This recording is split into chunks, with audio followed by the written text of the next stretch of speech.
Dear Excellencies, first of all, I would like to really thank Mr. Hannibalson for finding time to be with us today here on this really important occasion for Lithuania. I also would like to welcome President Valdas Adamkus, Prime Minister of Lithuania Andrius Kubilius, also the Chairman of the Parliamentary Committee, Mr. Česlovas Stankevičius, and all the ambassadors who are present here. Welcome to our institute, and I appreciate all of your time. I know we all have busy agendas, but I think we are going to have really meaningful discussion today. The event is very important. I don't have to explain the importance of what we are celebrating these days. Just by way of very short introduction, I would like to say that 20 years ago I was 17 years old, younger than most of our students who are here, and sometime before that we have been listening to Western rock music, which we were copying illegally from each other: Pink Floyd, Led Zeppelin, Janis Joplin, The Doors, Sex Pistols.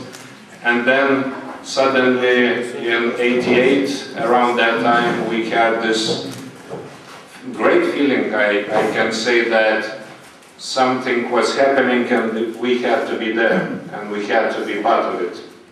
So we were the generation which had really a big privilege, I should say, of directing our teenage energy, which every generation has a lot.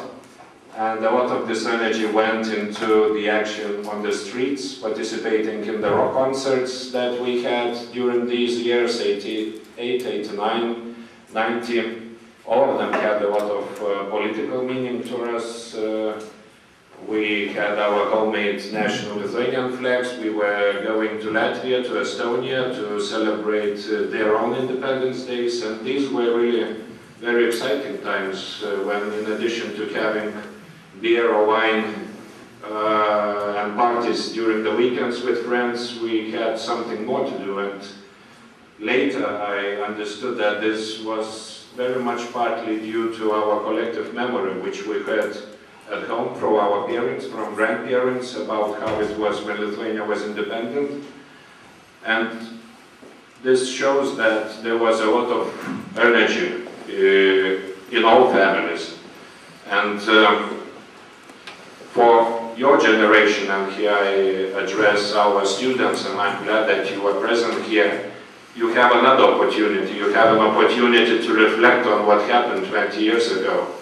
And you have this great opportunity to have people who were not just active on the streets in the meetings, but who were doing the decision making, either in Lithuania and negotiating with Russia, or arranging independence movement meetings and making decisions in this movement. And you also have great opportunity to have insights from outside, and especially from this country which recognized Lithuania's independence first, from Iceland. And therefore I also urge you to ask questions later when we have opportunity for the discussion. So I'm really glad we have this discussion here, and we have Mr. Hannibalson with us. And without any further remarks, I will pass the floor to moderator, Professor Egidijus Kūris. I just want to say that we plan to have this debate for 1 hour and a half, and that's probably the target time. I think later many of us have other plans, and our Prime Minister has, and I'm sure others have. So I would suggest to limit the event to 1.5 hours, and Egidijus, the floor is yours. Thank you, Roland.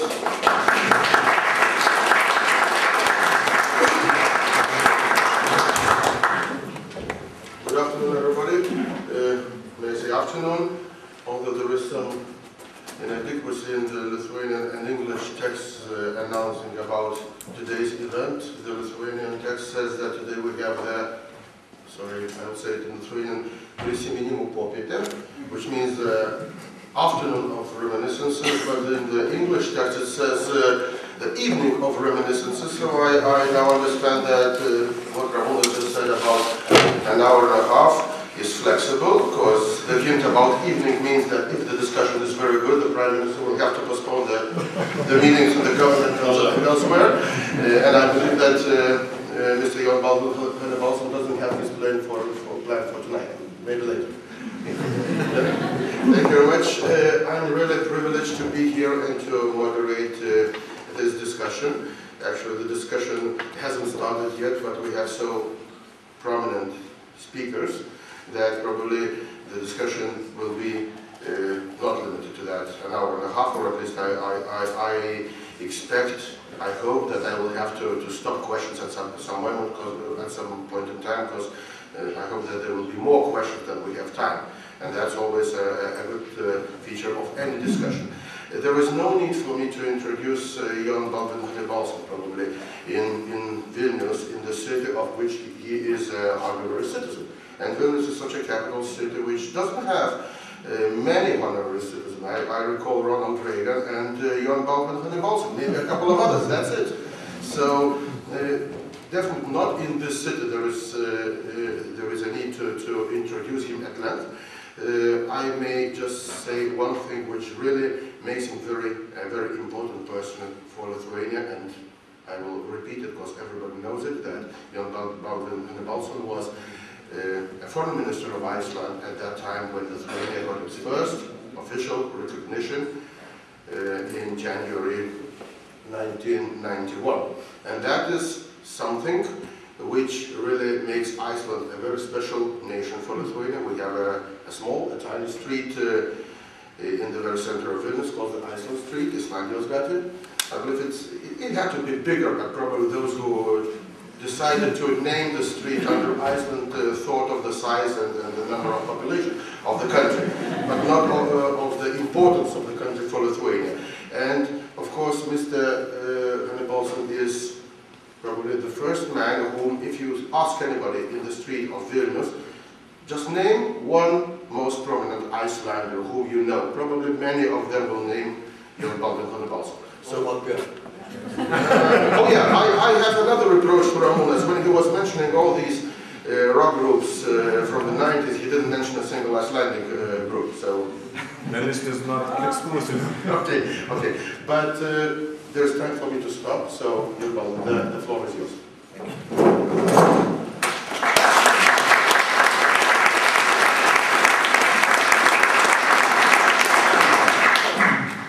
Mr. Chairman, President, Prime Minister, Excellencies, distinguished audience, ladies and gentlemen.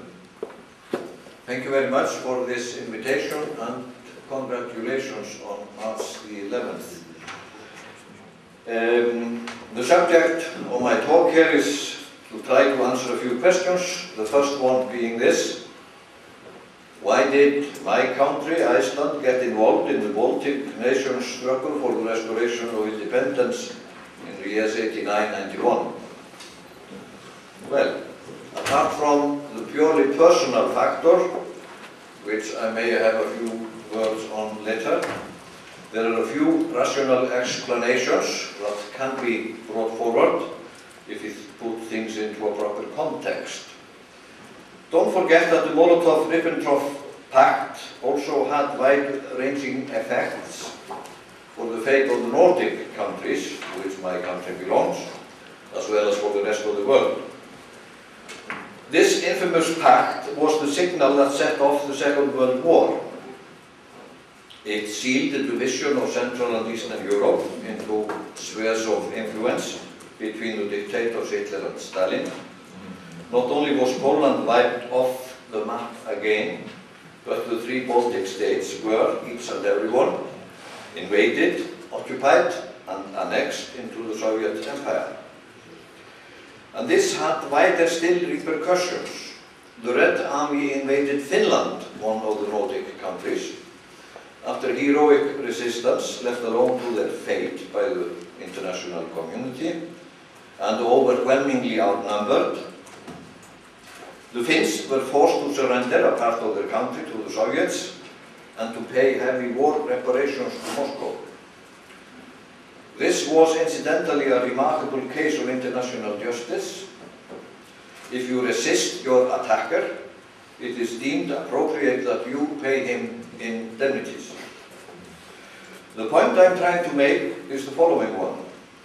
The wanted neutrality of the 5 Nordic countries turned out to be just useless posturing in the face of military dictatorships that didn't give a damn about sovereign rights of states or principles of international law.